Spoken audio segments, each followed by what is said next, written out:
Arestado na ang isa sa mga suspect sa pagpapasabog sa Mindanao State University sa Marawi City ayon sa AFP.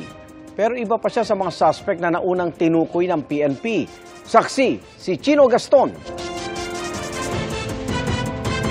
May bitbit na bag pagpasok pero wala ng bitbit paglabas.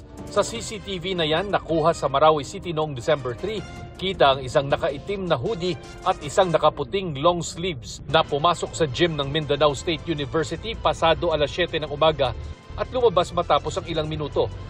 Alas 7:12 naman ng umaga nangyari ang pagsabog na ikinasawi ng 4 at ikinasugat ng mahigit 40. Ang mga tinukoy na suspect ng PNP sina Kadapi Mimbesa alias Engineer at Arzani Membisa alias Lapitos, parehong miyembro umano ng Dawla Islamia Maute Group.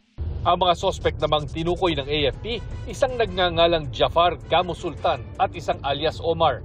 Si Sultan, arestado noong December 6 sa Barangay Dulay Proper, Marawi City. Ayon pa sa AFP, si Omar ang sinasabing tinukoy ng mga saksi na naglagay umano ng IED sa gymnasium. This development shows the seriousness of the government through the law enforcement bodies to identify and arrest those behind the bombing incident, and at the same time to prevent another incident of like this. Sana sa lalong madaling panahon, matuntun na nila hindi lamang ang mga persons of interest at kung sino pa nasa periphery na may kinalaman dito.